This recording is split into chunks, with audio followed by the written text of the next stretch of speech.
Hi, I'm Noah Barasa, the commercial real estate broker for today's leading entrepreneurs.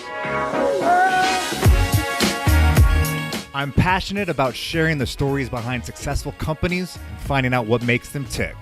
Watch me connect with today's leading entrepreneurs over their favorite cocktails.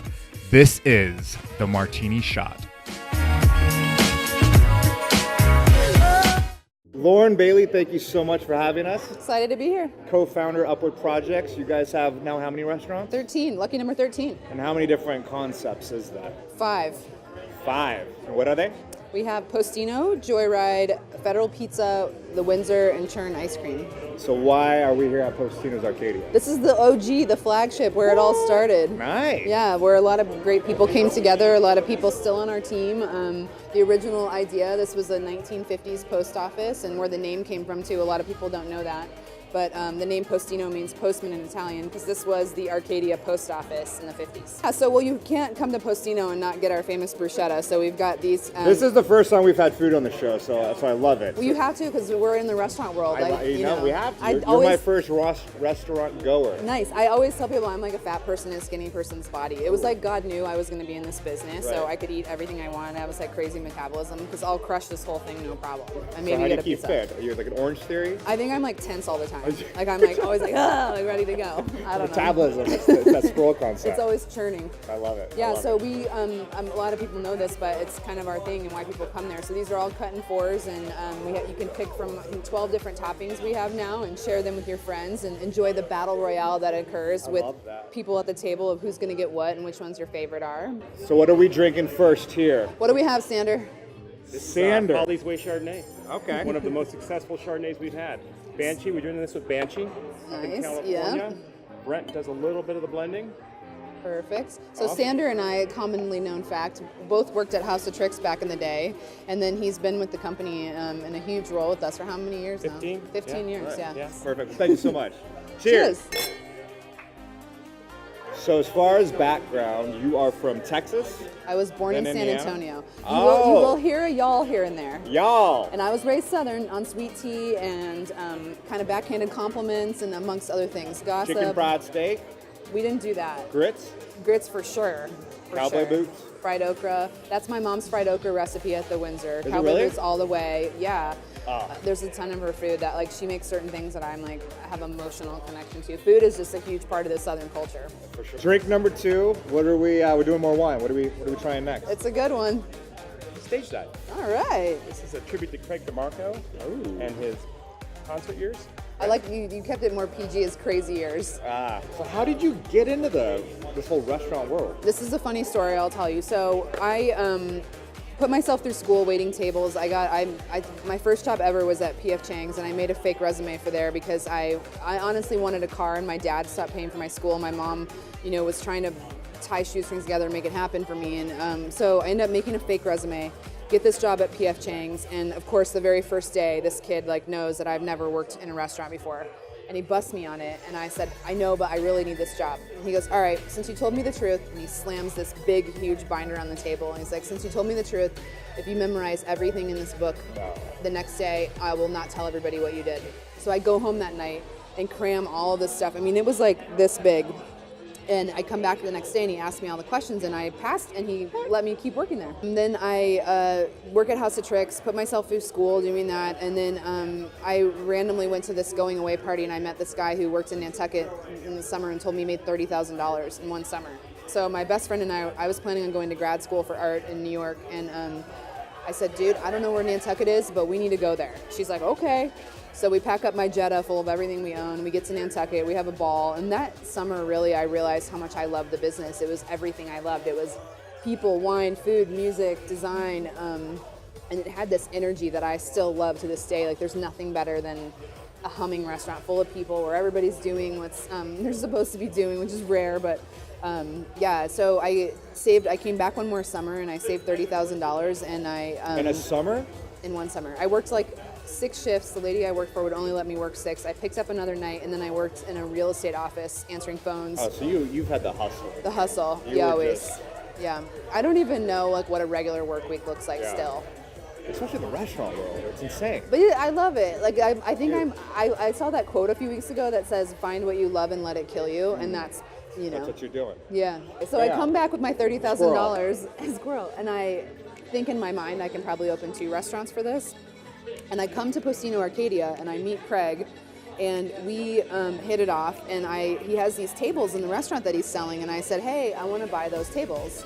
And he's like, "What for?" And I said, "I'm gonna open my own restaurant." And he was like, "Hang on a second, let's talk about this." And I had all these binders of all these ideas that I wanted to do for restaurants. Oh. And we sit down and look at them, and he was like, "Hey, let's partner up and do this." And so long story short, he's like, "You can buy in as much equity as you can afford." And my husband and I at the time, we took a second mortgage on our house. We maxed out all our credit cards. I think we had $17 in our bank account the day we opened Postino Central. And he said to me, "Lauren, we have $17 in our bank."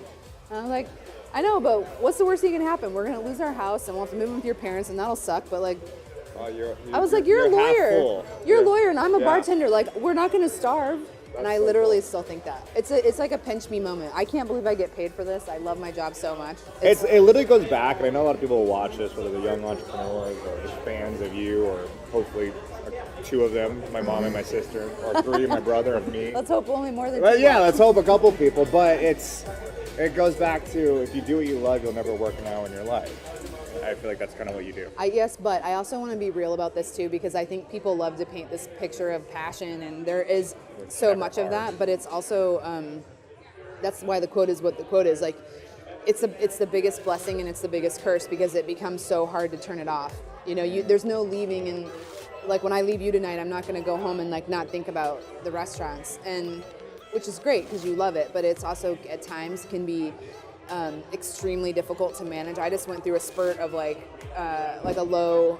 The entrepreneurial world is a game of highs and lows. There's very little time in the middle. There's you're either like kicking ass or you're panicking, like, am I going to be able to make payroll, and am I going to like survive this, and I don't know what I'm doing. How do I figure this out? What resources do I have?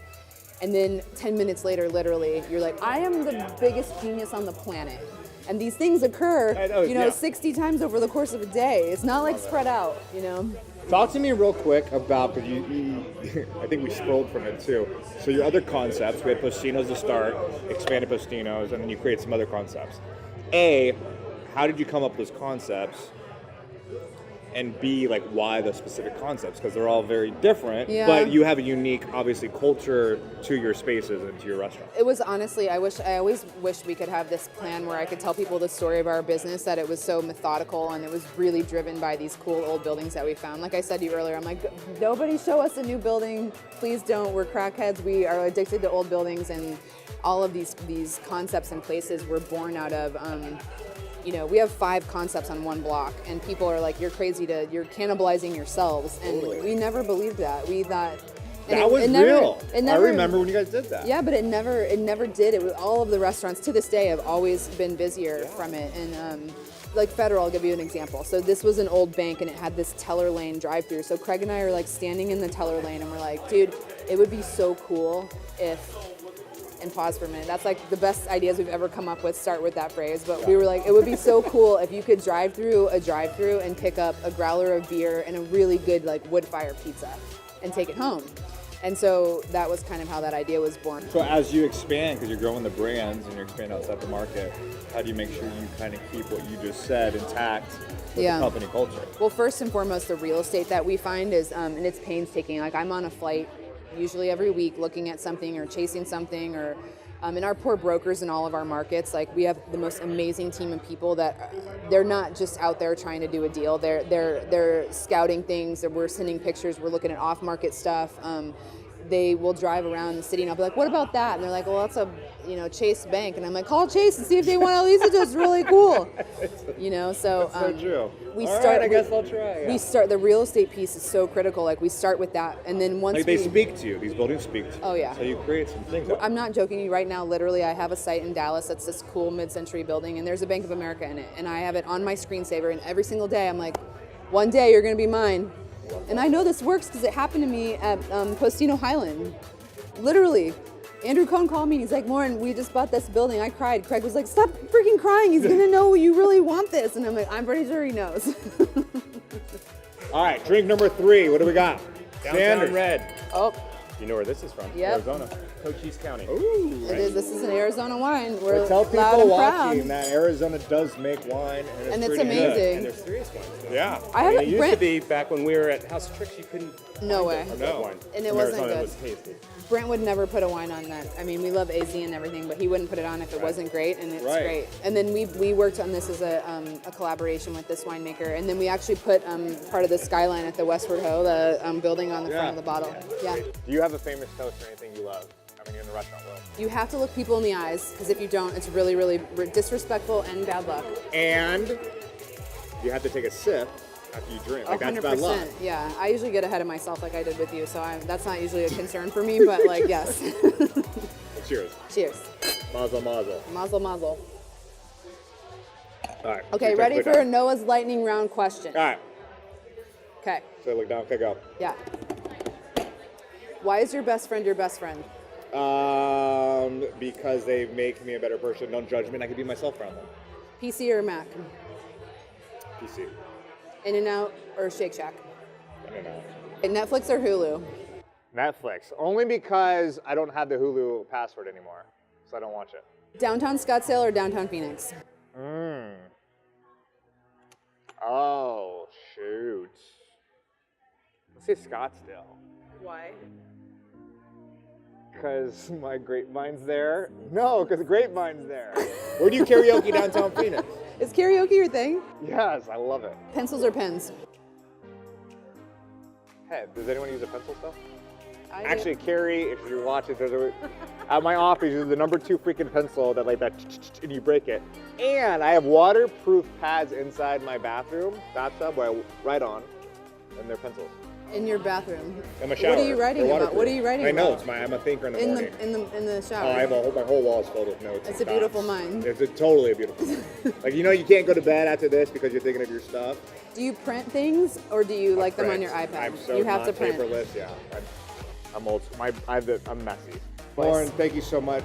Tell everyone that's watching, like, what you're up to these days, what you expect out of y'all for the next couple, I don't know, 6, I 7 am months. traveling a lot. I'm looking for old buildings. We are trying to build a team. What we're most focused on right now is building a team of people who can be additive to the ones who are already here. We have so many people that have been here pretty much since day one. Brent's one of them, Tori, Eric, so many folks who contribute to this company in a huge way, and then finding like-minded people. And that's my biggest contribution to the company right now, aside from finding really cool old buildings. I love that. And making sure we have cool stuff and great food. Awesome. And then how do people get a hold of you? Upward Project, you have Me a handle? specifically? Yeah. Oh, I'm on Everyone likes Instagram, that. Lauren Bailey LB. That's a good place. Upward I Projects? don't really do the Book of Face anymore. I don't Okay, know. no book I'm on there, faces. but I don't do that. People message me a lot there. I don't check that. I'm on LinkedIn. You can email us at info@upwardprojects.com. Love it. Yeah. Find a building, shoot it. No, don't do that. I don't want you to get bombarded. So, well, cheers. Thank you so much. Cheers. Another martini shot here. Noah Barrasso. Hashtag Noah. Pleasure. Till next time. You have your own hashtag, Noah? My website's called hashtag Noah. Oh, Spelled out. .com. Nice, dude. Yeah. That's Real awesome. quick,